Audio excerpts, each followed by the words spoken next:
오늘 은혜 받으실 하나님의 말씀은 창세기 3장 11절 말씀과 21절 말씀이 되시겠습니다. 창세기 3장 11절 말씀과 21절 말씀을 다 같이 합독하시겠습니다. 이르시되 누가 너희 벗었음을 내게 알렸느냐? 내가 내게 먹지 말라 명한 그 나무 열매를 내가 먹었느냐? 야훼 하나님이 아담과 그의 아내를 위하여 가죽옷을 지어 입히시니라. 아멘. 무화과나무 잎의 옷과 가죽옷이란 제목으로 오늘 은혜의 말씀을 나누겠습니다. 인간의 문명은 의복의 문명이라고 칭해도 무리는 아닐 것입니다. 각 나라는 그 자연 환경과 문화적 배경에 따라서 각각 다른 옷을 입고 있습니다. 옷을 보면 그 나라 사람들이 아프리카에 속했는지 구라파에 속했는지 중동 사람인지 일본 사람인지 한국 사람인지 쉽게 알 수가 있습니다.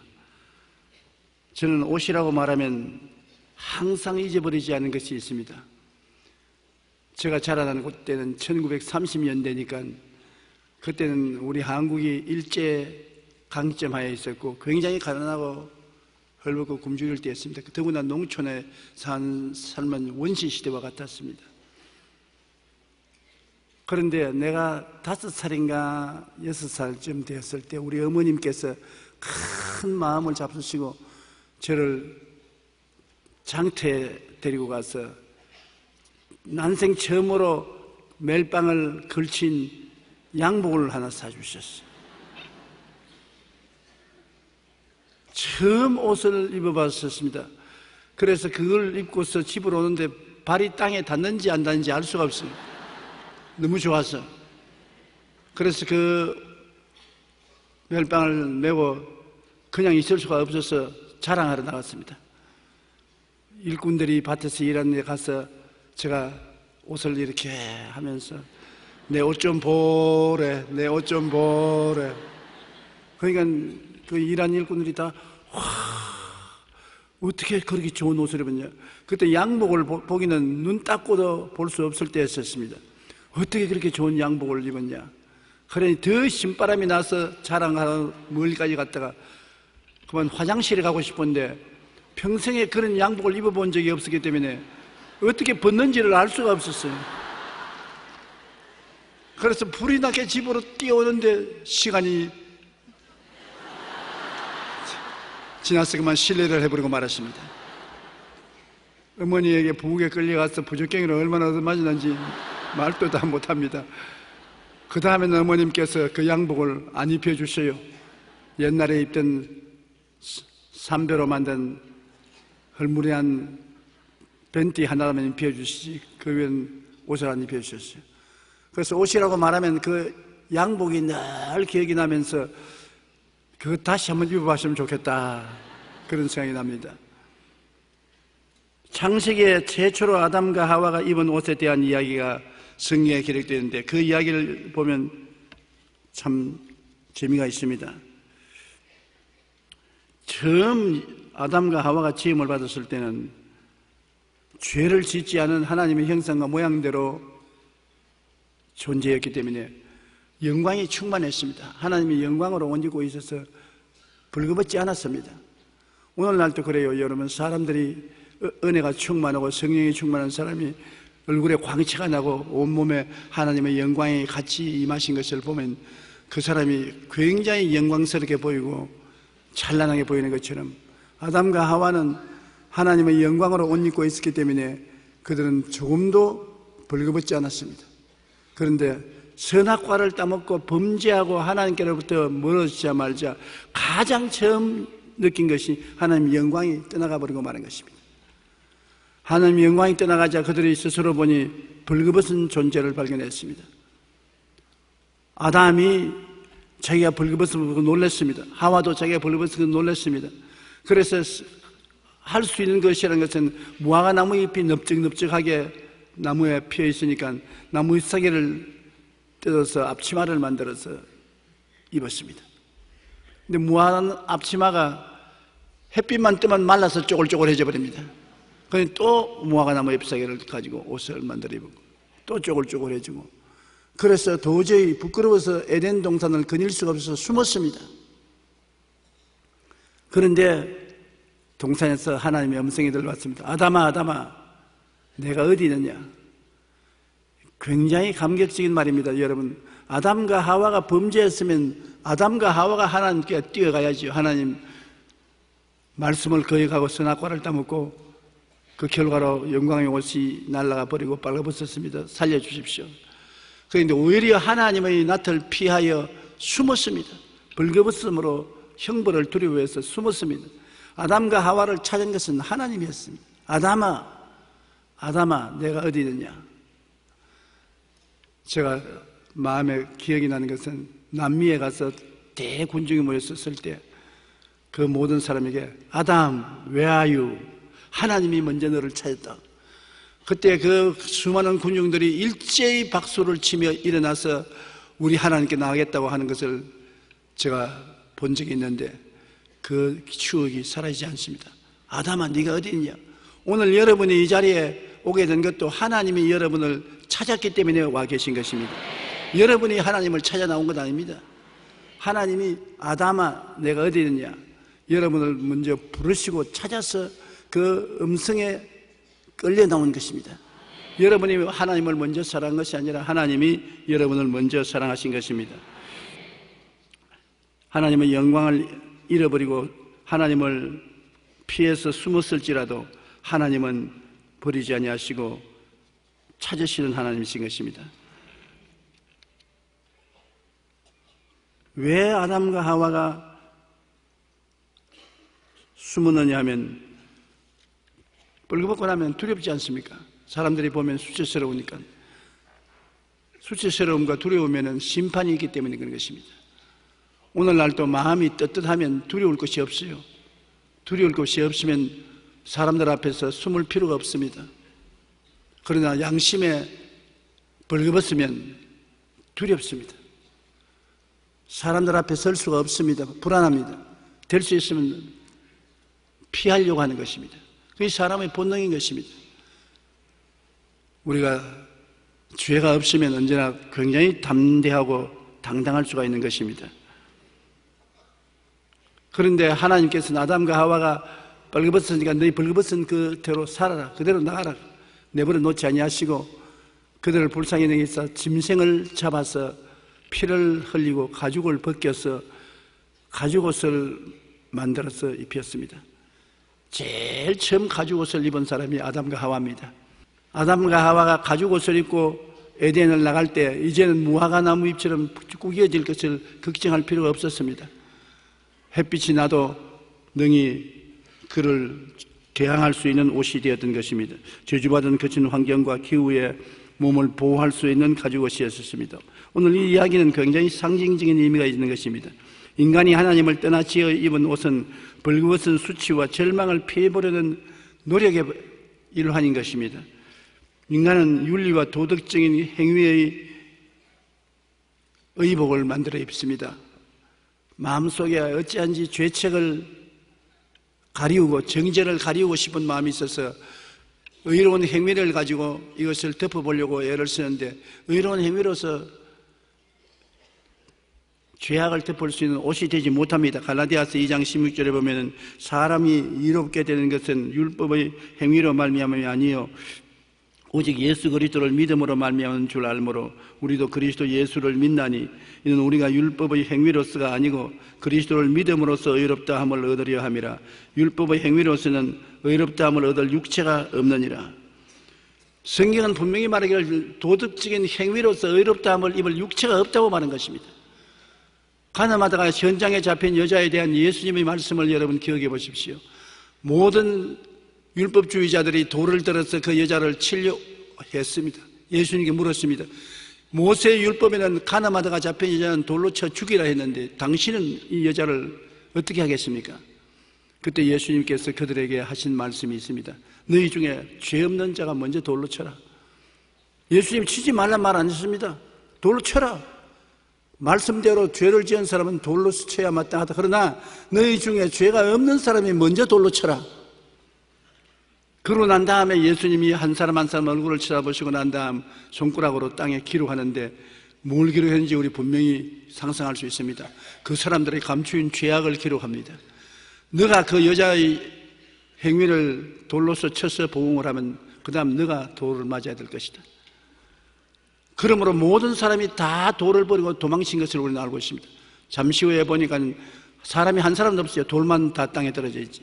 그때 예수님께서 여자 보고 여자의 머리를 들어 너를 정죄하는 자가 있느냐? 살펴보니 아무도 없어요. 없나이다. 그 다음 하신 예수님의 말씀이 굉장히 장엄하십니다. 나도 너를 정죄하지 아니한다. 집에 가서 다시는 죄 짓지 마라. 왜? 인간은 타락한 이후로 죄를 짓는 시스템 속에 빠져 있습니다. 타락한 인간의 힘으로 율법 행위를 할 수가 없습니다. 그러므로 주님께서 그 여자에게 집에 돌아가서 다시 죄를 짓지 말라고 한 것은 주님께서 죄를 짓지 않고 살 수 있는 영원한 생명을 주실 때까지를 말하는 것입니다. 인간의 힘과 능력으로 죄를 안 짓고 살 수 있는 의인은 아무도 없습니다. 어떤 사람이 저보고 얼마 전에 그 이야기 했어요. 교회 나와니까 목사님 난 죄를 너무 많이 지어서 교회 못 나갑니다. 교회는 다 의롭고 깨끗한 사람이 나가지 나 같은 죄인이 어떻게 나갑니까? 죄를 좀 청산하고 세상에서 죄 없이 살 수 있는 처지가 되면 교회 나가겠습니다. 그래서 내가 그분 보고 참 생각을 잘못하셨다고. 교회는 죄인 클럽이라고. 클럽은 뭐합니까? 사람들이 가서 차도 마시고 술도 마시고 교제도 하는 것이 클럽인데 교회는 바로 죄인 클럽이라고. 의인은 나올 필요가 없다고. 의인은 의인 클럽에 가야 되는 것입니다. 세상은 의인 클럽입니다. 죄 없다는 사람 다 세상에 있어요. 어떠한 사람에도 죄 없다는 사람은 교회 안 옵니다. 그러나 죄가 있는 사람은 죄인 클럽에 있는 교회에 오는 이유는 교회는 하나님이 죄를 용서해 주시는 곳이기 때문인 것입니다. 죄인을 용서하시고 의롭다 하는 옷을 입혀주는 곳이 교회인 것입니다. 교회는 사람을 벗기고 흉보고 모욕하는 곳이 아닙니다. 정지하는 곳이 아닙니다. 사람을 흉보고 벗기고 모욕하려고 하는 사람은 교회에 와서 그것을 하면 잘못 왔습니다. 그렇게 하면 하나님께 칭찬을 받을 줄 아는데 칭찬하지 않습니다. 교회는 사랑하는 허다한 허물을 덮는다고 말했었습니다. 교회는 용서하는 곳입니다. 사하는 곳입니다. 아무도 정죄하지 않습니다. 그곳에 와서 우리는 용서와 사랑을 받고 변화를 입는 것이 교회인 것입니다. 교회는 죄인이 와서 용서를 받고 변화받는 곳인 것입니다. 세상에는 변화시키는 힘이 없지만 교회는 성령이 계시기 때문에 성령이 변화를 시켜주시는 것입니다. 그것이 희망이 있는 것입니다. 순식간에 변화가 안 오더라도 조금씩 변화가 다가오는 것이 교회인 것입니다. 그러므로 교회에 와서 우리가 죄인인 것을 고백하면 주님께서 용서하시고 또 넘어지면 또 용서하시고 또 넘어지면 또 용서하는 것입니다. 그러면 사람들은 비웃습니다. 무슨 교회에 와서 자꾸 죄 짓고 또 회개하고 죄 짓고 또 회개하고 그게 무슨 교회냐. 그러나 그 가운데서 조금씩 변화되어 가는 것입니다. 왜냐하면 교회는 성령이 역사하고 계시기 때문인 것입니다. 성경에는 죄를 짓고 너에게 와서 잘못했다고 회개하거든 용서하라. 얼마나 용서할까요? 7번 용서할까요? 아니라 하루에 7번씩 70번 죄를 짓고 회개하더라면 용서해 주라. 7번씩 70번 한번 계산해 보십시오. 몇 번입니까? 77이 49, 490번 아닙니까? 하루 종일 아침 먹고 죄 짓고 점심 먹고 죄 짓고 저녁 먹고 죄 짓고 계속 회개하더라도 490번 죄 짓기가 힘듭니다. 그것은 하나님은 교회에 오면 무한대로 용서하라는 것입니다. 저는 50년 동안 목회하면서 아주 고약하고 미운 사람이 많이 있었습니다. 내가 하나님 같았으면 마치 박살을 내보는데 왜 박살을 안 내냐. 그래서 여러 번 하나님께 기도한 적이 있습니다. 하나님 원수를 갚아주시되 박살을 좀 내주시옵소서. 주님께서 말씀하시기를 교회는 박살내는 곳이 아니다. 교회는 용서하는 곳이다. 교회는 박살내는 것이 아니고 변화시키는 곳이다. 그러므로 너는 교회에 와서 원수를 용서하고 원수를 사랑하는 것이 너의 의무지, 네가 원수를 비평하고 박살하는 것은 너의 의무가 아니다. 참 제일 처음에 괴로웠습니다. 왜냐하면 이렇게 교회가 불공평하면 어떻게 하느냐. 박살받을 사람은 박살을 좀 내시고 쥐어박을 사람 좀 쥐어박고 그렇게 하셔야지. 하나님이 물에 물탕한 같이 희미하게 있으면 어떻게 하느냐. 그러나 성경은 말씀하기를 하나님은 모든 사람이 구원을 받기를 원하신다. 구원이 쉽게 되나요? 죄를 짓고 불의하고 추악하는 우리가 한꺼번에 구원이 안 되니까 주님께서 오래 참고 또 참고 또 참으시는 것입니다. 그래서 한평생을 참아봤자 사람이 살면 70이요 강건하면 80이라고 하는데 70년 80년 우리는 긴 것 같지 않으면 하나님은 깜빡할 사이가 70년 80년 보시기 때문에 한평생을 하나님은 회개하고 돌아와서 새 사람이 되기를 기다리신다는 것을 알 수 있는 것입니다. 이러므로 교회에 원수가 들어와서 박살받을 것을 기대하면 실망합니다. 그저 위에서 기도를 해 주십시오. 축복을 하고 변화받기를 간절히 기도하십시오. 그분이 박살을 안 당하는 것처럼 여러분도 박살 안 당합니다. 계속해서 회개하고 변화를 받아 그리스도의 형상을 담는 여러분 되시기 바랍니다. 그렇기 때문에 율법 행위로 말미암아 우리가 의롭게 되는 것이 아니라 예수를 믿음으로 의롭게 된다고 성경은 강하게 말씀하고 있는 것입니다. 그리스도를 믿음으로 의롭다 함을 얻으려 함이라고 말하고 율법의 행위로서는 의롭다 함을 육체가 없다고 말하는 것입니다. 죄를 한 번도 안 지은 사람 한번 손 들어 보십시오. 나는 한 사람 발견했어요. 제가 대전 공설 운동장에서 집회를 하는데 사람들이 수만 명 모였습니다. 그래서 여러분 가운데 죄를 안 지은 사람 한번 손 들어 보라니까요. 많은 사람 가운데 한 30대 청년이 손 들었어요. 그래서 요사이 소위 말하는 꼼수 아닌가 싶어가지고서 일어나라고. 탁 일어나요. 그러면 앞으로 나오라고. 나오려니까 뒤에 자매님 한 분이 그 허리를 잡고서 매달리고 있어요. 그러면서 날 보고 그래.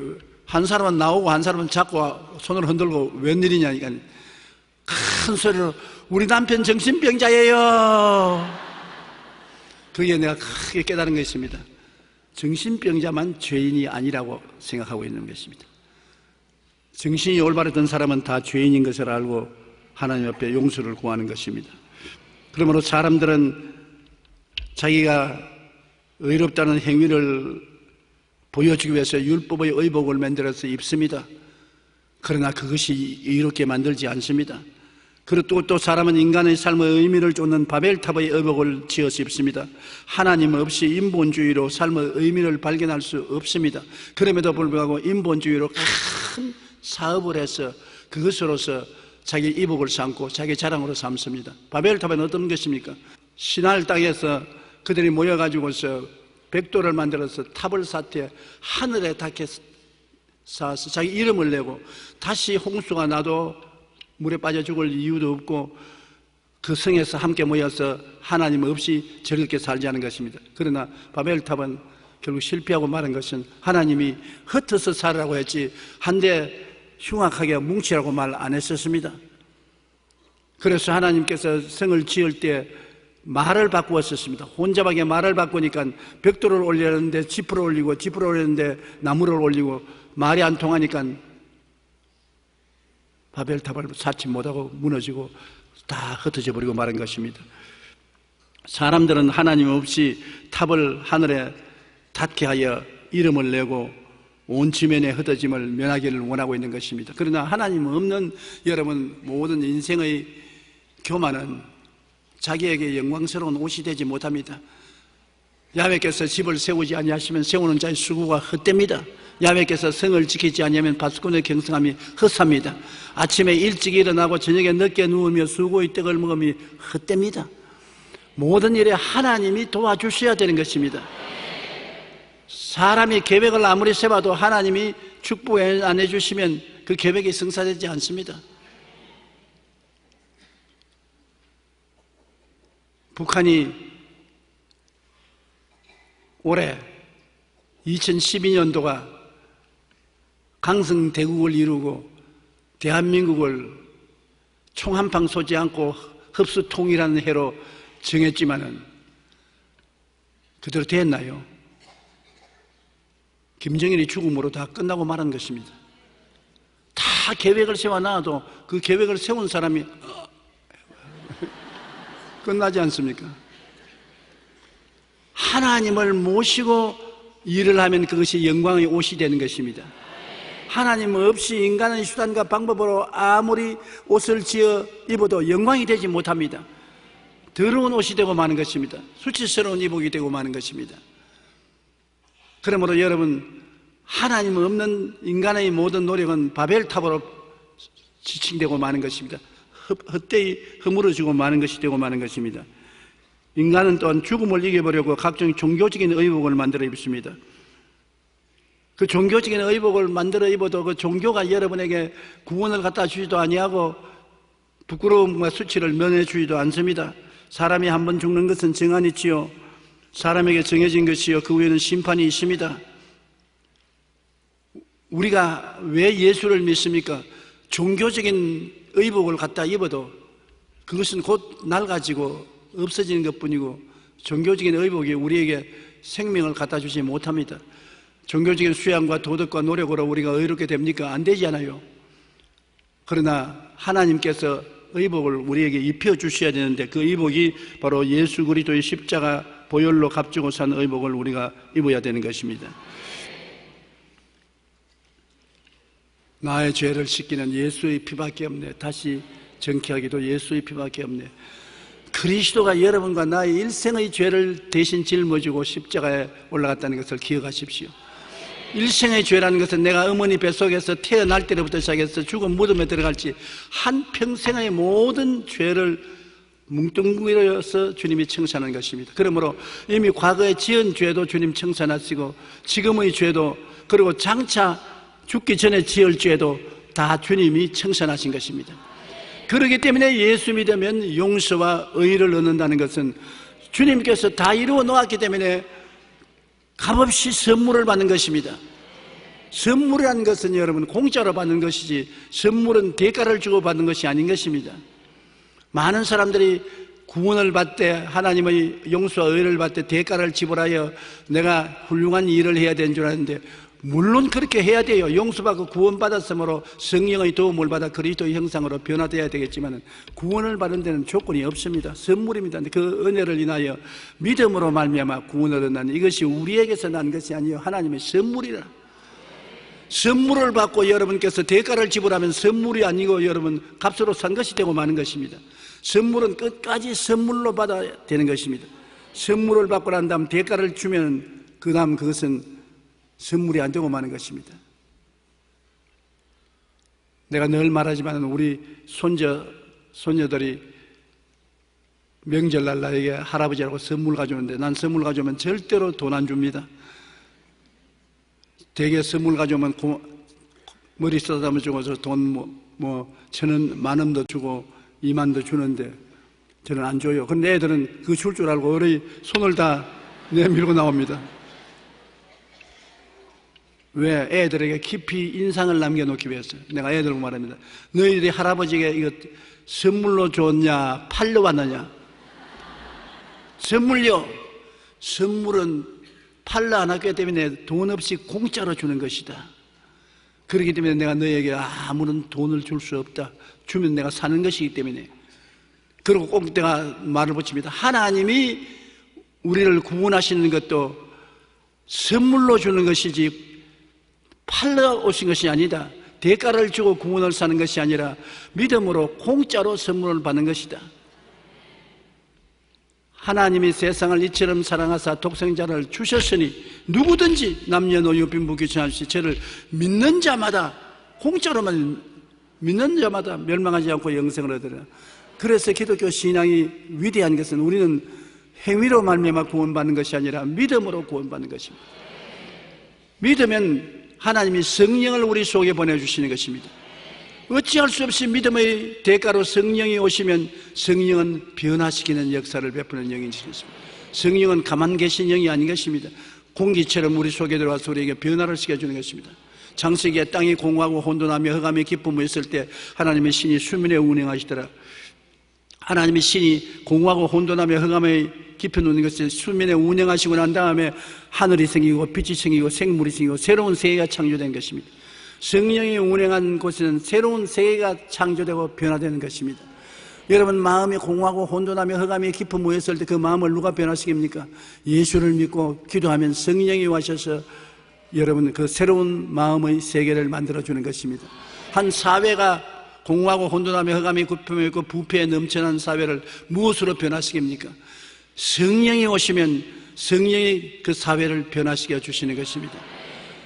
국가도 세계도 성령이 운행하시면 새로운 세계로 변화가 되는 것입니다. 그렇기 때문에 우리가 종교를 아무리 가져와도 종교가 우리를 변화시키지 못합니다. 종교라는 의복을 입어도 위선자를 만들 따름인 것입니다. 예수 그리스도를 믿어서 성령이 오셔서 변화시켜 줘야 위선자가 아닌 참된 의로운 옷을 입을 수가 있는 것입니다. 의복이란 여러 가지 의미가 있습니다. 여러분, 우리의 벌거벗은 수치를 면케하기 위해서 입는 의복이기 때문에 자기 자랑을 하기 위해서 입는 의복인 것입니다. 물질적인 탐욕의 의복도 있고 명예라는 자존심의 의복도 있고 지위와 권력의 의복도 있고 온갖 의복을 만들어서 우리는 입고 자랑하는 것입니다. 그러나 인생은 그날이 풀과 같고 그 영화가 들의 꽃과 같이 모든 인본주의적인 의복은 인간의 벌거벗은 존재를 가려주지 못합니다. 결국에는 다 시들어버리고 많은 무화과 나올 것 같은 것입니다. 지금까지 여러분 우리가 알아본 율법의 의복이나 종교적인 의복이나 물질적인 탐욕의 의복이나 명예라는 의복이나 지위라는 의복이나 권력이라는 의복이나 다 입던 시간이 있으면 벗는 시간이 있습니다. 의복이 낡아져서 벗어버려야 되는 것입니다. 그러므로 세상에 사람이 만드는 의복은 다 무화과나무 잎과 같은 것입니다. 다 쪼글쪼글 해주는 것입니다. 우리에게 영원히 더러워지지 않고 쇠하여지지 않고 없어지지 않은 의복은 하나님이 주시는 의복, 예수 그리스도가 우리에게 영원한 의복이 되시는 것입니다. 예수 그리스도로 옷 입고 나면은 그리스도가 여러분 우리에게 용서의 옷이 되고 의미의 옷이 되고 영생의 옷이 되고 기쁨과 소망의 옷이 되고 평안의 옷이 되고 모든 면에 우리를 도와주는 옷이 될 수 있는 것입니다. 우리는 하나님이 주어주신 가죽옷을 우리가 깊이 생각해야 되는 것입니다. 에덴에서 아담과 하와의 벌거벗은 몸을 입히기 위해서 짐승을 잡아 죽일 때 피를 흘렸는 거죠. 가죽을 벗기면 피를 흘려야 되는 것입니다. 피 흘리지 않고 가죽을 벗길 수 없지요. 그러므로 짐승을 잡아서 피를 흘리고 가죽을 벗겨서 옷을 만드는 것은 훗날에 예수께서 오셔서 자기의 몸에 피를 흘리고 의의 옷을 벗어서 가죽을 벗겨서 우리에게 입혀줄 것을 상징하는 것입니다. 이사야 53장 5절에 그가 찔리면 우리의 허물 때문이요 그가 상하면 우리의 죄악 때문이라. 그가 징계를 받음으로 우리는 평화를 누리고 그가 채찍에 맞음으로 우리는 나음을 입었도다. 그리스도와 우리가 생명 바꾸어치기를 십자가에 한 것을 말하는 것입니다. 예수님은 십자가에서 여러분의 생명을 다 받아들이고 자기의 생명을 여러분에게 대신으로 내준 것입니다. 그러므로 예수 죽음 내 죽음, 예수 부활 내 부활입니다. 성경은 우리가 항상 예수의 죽음을 몸에 짊어지면 예수의 생명도 우리 육체에 나타나게 하려 함이라. 여러분, 그리스도의 십자가 사건은 2000년 전 한 번 일어난 사건이 아니고 그것을 통해서 성령은 매 순간마다 여러분 속에 일어나게 하는 것입니다. 여러분 마음속에 매 순간마다 여러분의 옛사람이 십자가에서 못 박히고 그리스도의 부활의 생명이 매 순간마다 여러분에게 주어지신 것입니다. 그것을 여러분은 깨닫고 바라보고 믿고 입술로 고백하면 그 은혜 속에 들어가서 살 수가 있게 되는 것입니다. 요한 1서 4장 9절로 10절에 하나님의 사랑이 우리에게 이렇게 나타난 바 되었으니 하나님이 자기의 독생자를 세상에 보내시면 그로 말미암아 우리를 살리려 하심이라. 사랑은 여기 있으니 우리가 하나님을 사랑한 것이 아니요 하나님이 우리를 사랑하사 우리 죄를 속하기 위하여 화목 제물로 그 아들을 보내셨습니다. 하나님께서 우리를 살리기 위해서 그 독생자를 보내셔서 십자가에 못 박은 것이지 우리를 죽이기 위해서 한 것이 아닙니다. 그러므로 교회는 살리는 곳이 교회인 것입니다. 절대로 교회에서는 죽여서는 안 되는 것입니다. 사람을 인격적으로 죽여서도 안 되고, 물론 육체적으로 죽여서도 안 되고, 생활로 죽여서도 안 되는 것입니다. 교회는 영혼이 잘됨같이 범사에 잘됨에 강건하고 생명을 얻되 풍성하게 얻어 살리는 것이 교회인 것입니다. 그러므로 교회 사람들은 와서 하나님이 천국의 정의를 실천한다고 부평한 사람 많습니다. 왜 하나님이 계시면 교회 정의를 실천하느냐? 우리가 다 압니다. 하나님은 불의한 자에게 천국을 주지 않고 의로운 자에게 주는 줄 아는 것입니다. 그럼에도 불구하고 교회에 당장 불의한 자가 심판을 받고 정의로운 자가 칭찬을 받는 줄 아는데 그렇지 않고 너무나 하나님이 분명하지 못한 것 같이 보입니다. 그 왜 그러냐면 교회는 그 자리에서 정의를 실천한 것이 아니라 교회는 그 자리에서 구원하는 공장인 것입니다.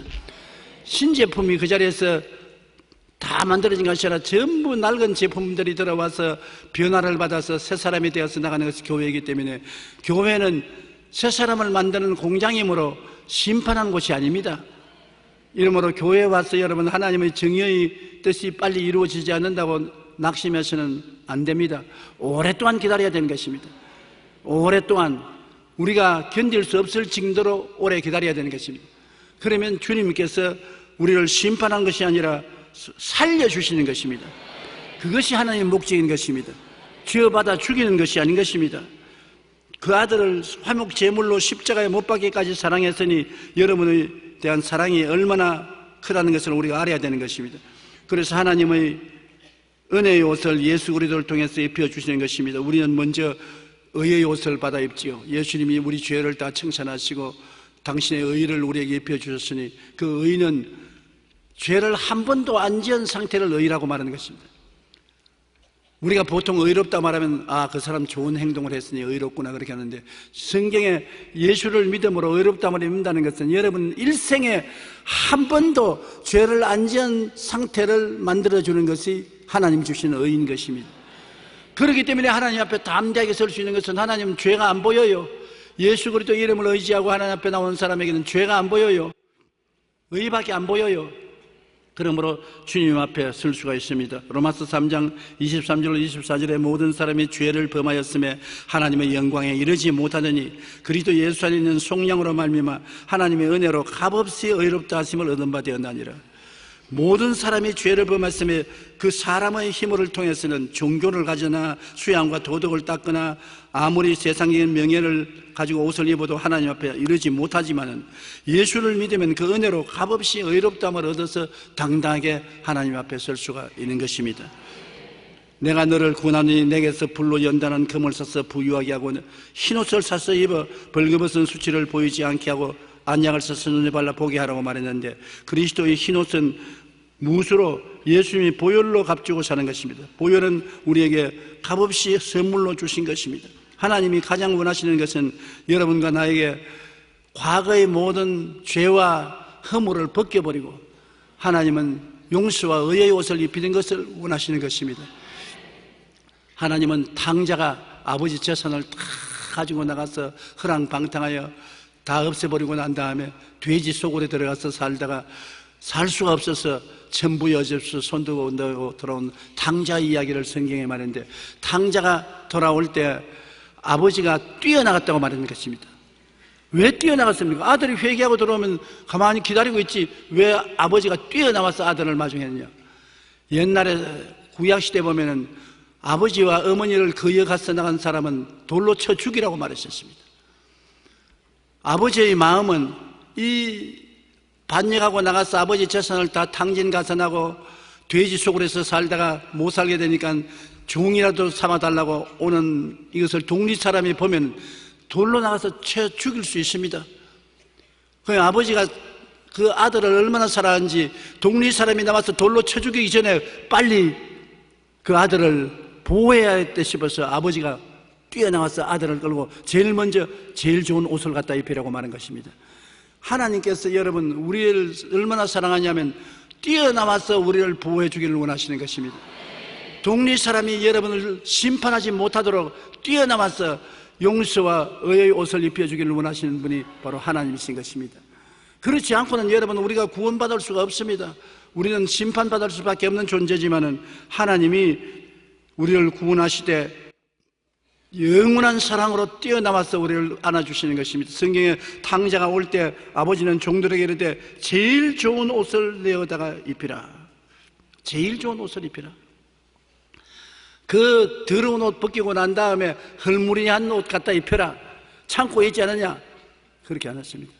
그 옛날에 입다가 내버린 옷 그거 갖다 입혀라. 그것도 아닙니다. 최고로 좋은 옷 갖다 입혀라. 여러분, 우리 지금까지 살아온 사람들 중에 역사에 남는 인물 중 가장 좋은 옷을 입은 사람이 누군지 압니까? 제2차 대전 당시 영국의 수상이었던 윈스턴 처칠 경이 제일 좋은 옷을 입혔습니다. 그래서 기자들이 물었습니다. 왜 수상께서는 그렇게 좋은 옷을 입으시냐? 내가 세상에서 좋은 옷 입는 것이 취미인데 좋은 옷 입는 게 왜 잔소리가 많냐 그랬습니다. 저도 요사이 좋은 옷 입는 사람 흉보지 않습니다. 신문에서 가끔 좋은 옷 입는 사람 흉보는데 좋은 옷 좀 사 입어서 내 마음에 자존심이 생겨 행복하면 고마운 일이지요. 사치하는 것은 좋지 않지만 좋은 옷 입는 것은 괜찮아요. 저도 좋은 옷 많이 입어요.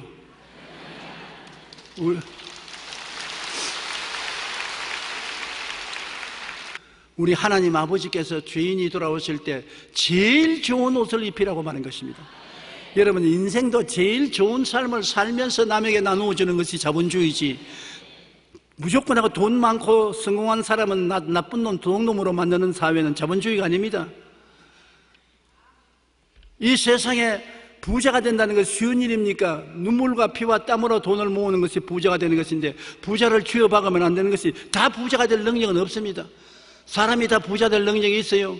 어떤 사람은 부자가 되어서 사업을 일으켜서 많은 사람 고용을 해줘야 될 사람이 반드시 필요합니다. 그래서 어떠한 사람은 크게 성공을 한 사람이 있고, 다른 사람은 그 밑에서 월급을 받아 먹을 사람이 있습니다. 많은 기업가들이 생겨나서 많은 사람에게 일자리를 줘야 그 나라가 잘 사는 것입니다.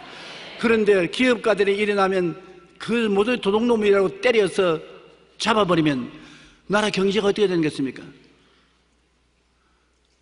공산주의가 이 지구상에서 어느 곳에 가나 실패하는 이유는 잘 사는 사람 때려잡고 난 다음 다 똑같이 나누어 가지자. 똑같이 나누어 가지니까 똑같이 거지가 되고 마는 것입니다. 다 같이 부자가 안 돼요. 우리 가만히 주변을 살펴보십시오. 하나님이 특별한 달란트를 주어서 사업을 잘하고 부자가 될 수 있는 사람을 보내기도 하고, 그 부자가 된 사람들의 의지에서 먹고 살 사람도 이 세상에 보내시는 것입니다. 그러므로 필요한 것은 뭐냐면, 하나님께서 부자를 만들어 주시거든 그가 혼자 그거 가지고 먹고 살면 안 되고 그것을 나누어서 같이 살자는 것입니다. 하나님께서 축복을 해주시면 나누어서 살자.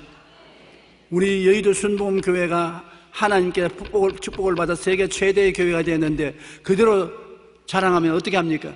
우리는 우리 제자들과 19개 교회를 나누고 3,000여 교회를 개척하고 나누는 것입니다. 자꾸 나누어줘야 돼요. 앞으로도 이 교회가 잘 살려면 나누어줘야 되는 것입니다. 우리만 잘 살겠다고 잘 되겠다고 융쳐자고 있으면 우리도 망하고, 우리가 도움을 줘야 될 사람들도 도움을 못 받아서 망하는 것입니다. 영혼이 잘됨같이 범사에 잘되기를 하나님은 원하시는 것입니다. 못되기를 원하지 않아요. 예수 믿고 난 다음에 영혼도 잘되고 범사도 잘되고 강건해지기를 원하는 것입니다. 그래서 모든 일에 항상 모든 것이 넉넉하여 모든 착한 일을 넘치게 하려 함인 것입니다. 그걸 가지고 착한 일을 하라는 것입니다.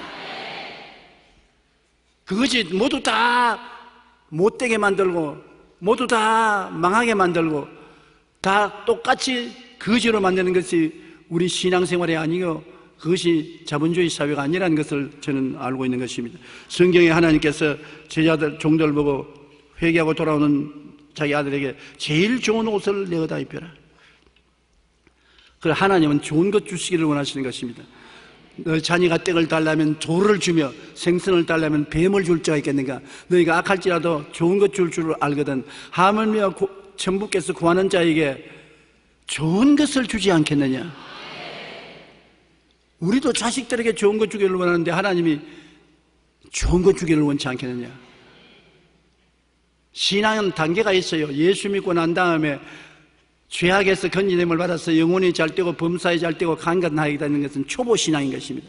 초보 신앙은 우리가 영육간에 이 땅에서 축복을 받아 잘 되고 그 다음 발전된 신앙은 그리스도의 형상을 담는 심한 신앙으로 나누어 주는 신앙인 것입니다.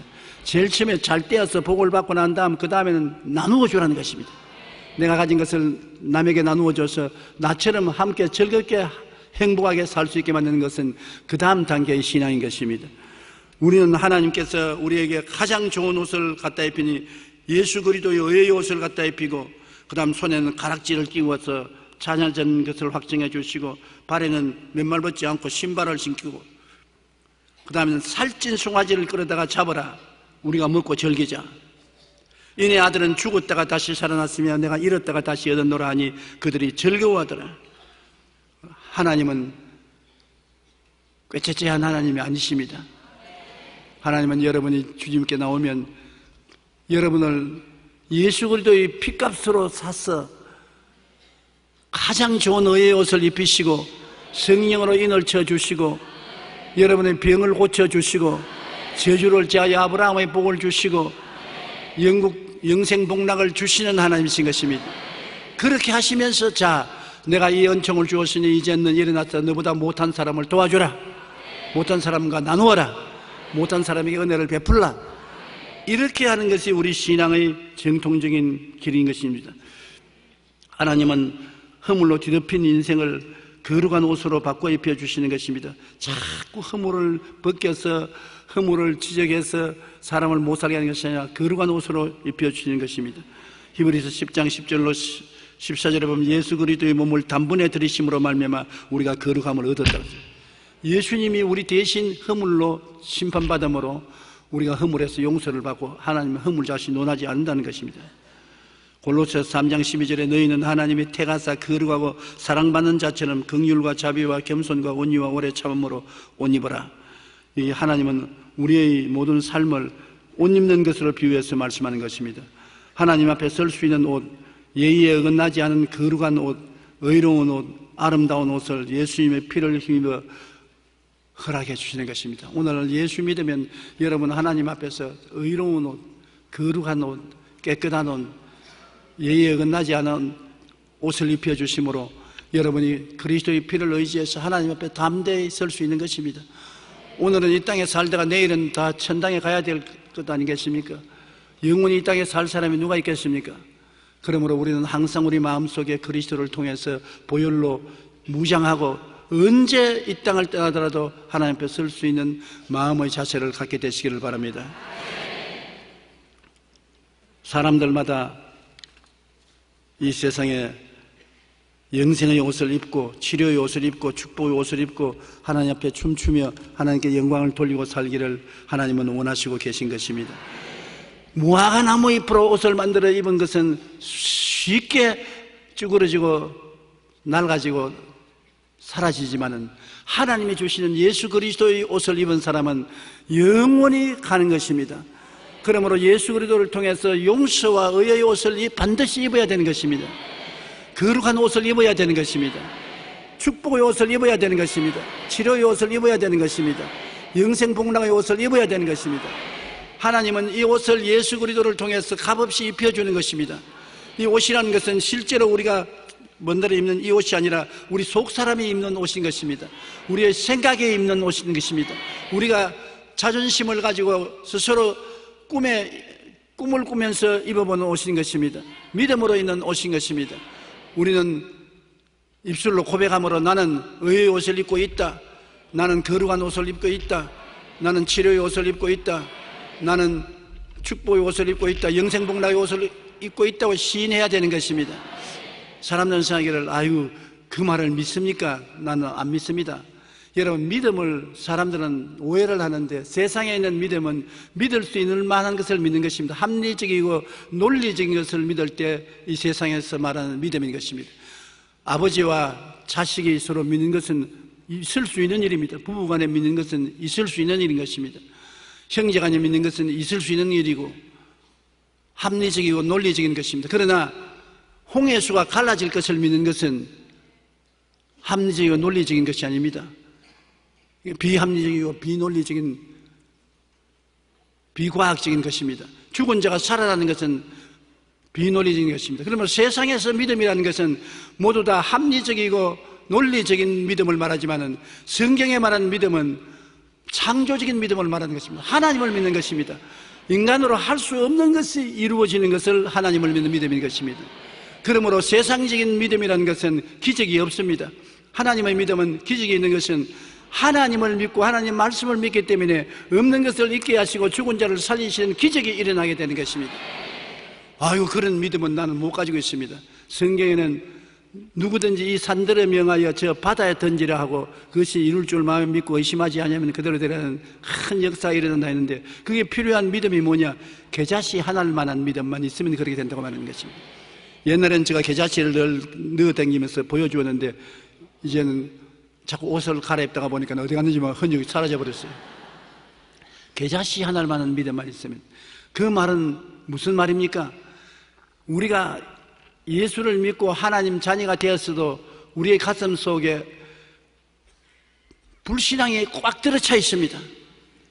여러분 이 자리에 앉아서 아멘 하지만 속으로 안 믿는 마음이 꽉 들어차 있다고요. 그런데 성경은 겨자씨 하나만한 믿음이란 99%의 불신앙이 있더라도 그 중에 1% 믿음만 있으면 된다는 것입니다. 사람이 99%의 믿음을 가진 사람은 없어요. 100% 불신앙 가운데 99%는 안 사라지고 있고 1%만 믿어라도 산들에 명하여 바다에 던지라도 된다는 것입니다. 그러므로 여러분은 모두 다 1%의 믿음은 가지고 있는 것입니다. 이 믿음은 창조적인 믿음이요, 하나님과 말씀을 믿는 믿음이요, 이 조그마한 믿음만 가지고서 우리가 기도해도 하나님은 응답하신다는 것입니다. 그러므로 여러분은 할 수 있습니다. 하면 됩니다. 해보십시오. 긍정적이고 적극적이고 창조적이 되십시오. 나는 못한다, 안 된다, 할 수 없다고 생각하지 마십시오. 긍정적인 생각을 하고 희망찬 꿈을 꾸십시오. 1%의 믿음을 사용하십시오. 긍정적인 말을 하고 희망찬 말을 하십시오. 왜냐하면 우리는 이 세상에 무화과 나무 잎으로 쭈글쭈글한 옷을 입고 사는 사람이 아닙니다. 우리는 하나님이 예수 그리스도를 통해서 기적적인 의복을 입혀주신 것입니다. 하나님을 믿습니다. 예수님을 믿습니다. 성령을 믿습니다. 말씀을 믿습니다. 기적이 일어납니다.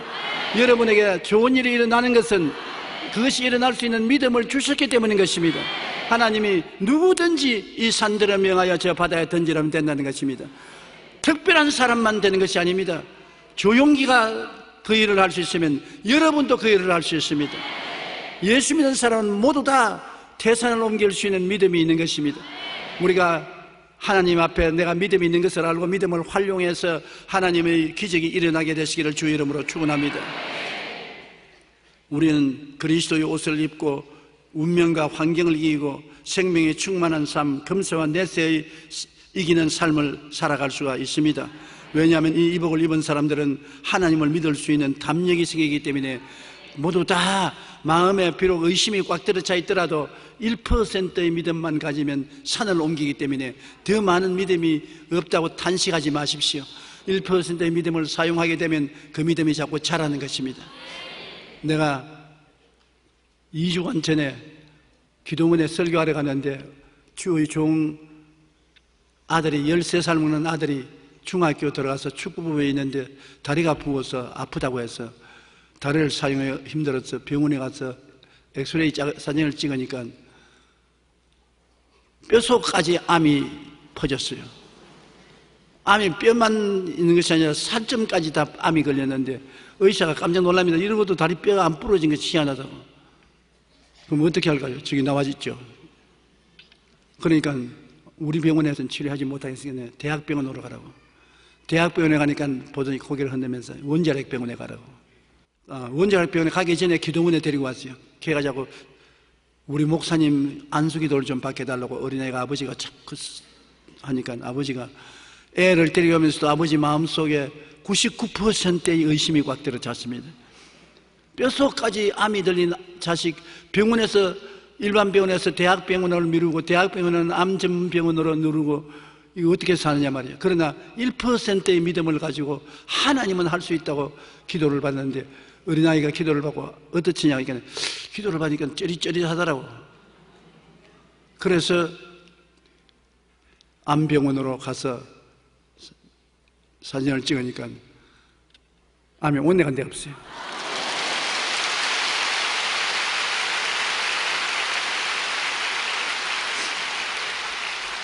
비이성적인 것 아닙니까? 비합리적인 것 아닙니까? 이건 인간적인 세상에서 있을 수 없는 일 아닙니까? 안 믿는 사람들에게 이야기하면 미쳤다고 할 것이 아닙니까? 이 믿음은 이런 세상적인 믿음이 아니고 창조적인 믿음, 하나님을 믿는 믿음, 하나님 말씀을 믿는 믿음인 것입니다. 그러므로 하나님을 믿는 믿음에는 여러분 강하고 담대하십시오. 비이성적이고 비합리적이라도 좋습니다. 하나님을 믿는 것은 창조적인 믿음인 것입니다. 죽은 자를 살리시고 없는 것을 있게 하시는 믿음인 것입니다. 그러므로 하나님께서 그런 믿음을 가진 여러분 보시고 내 믿은 대로 될지라고 말한 것입니다. 믿은 대로 되는 것입니다. 오늘날 사람들이 이 믿음을 가지고 사용하면 얼마나 많은 태산을 옮기고 성리적인 삶을 살 수 있는 것입니다. 인간적인 믿음은 무화과나무로 짜서 입혀서 자꾸 합리적이고 논리적으로 살려고 하는 사람과는 너무나 틀린 것입니다. 하나님께서 하나님의 아들 예수를 선물로 주셨고 그 선물을 통해서 여러분은 용서받고 의롭다함을 얻고 자녀가 되고 성령 모시고 하나님의 믿음을 사용할 수 있는 사람들이 된 것입니다. 여러분 속에는 하나님이 주신 이 믿음이 있습니다. 창조적인 믿음이 있습니다. 안 믿는 사람과 믿는 사람의 차별이 뭔지 압니까? 안 믿는 사람은 합리적이고 논리적인 믿음이 있지만은 창조적인 믿음은 없습니다. 믿는 여러분은 하나님을 믿는 창조적인 믿음이 있으므로 오늘 이 시간에 이 교회를 떠나기 전에 예수 이름으로 기도하고 나가면 문제가 해결됩니다.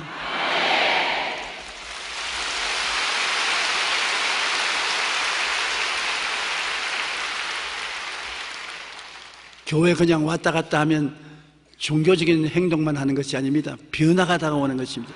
기적이 생기는 것이 교회인 것입니다. 오늘 여러분 주님을 통해서 많은 기적의 역사가 일어나게 되시기를 주의 이름으로 축원합니다.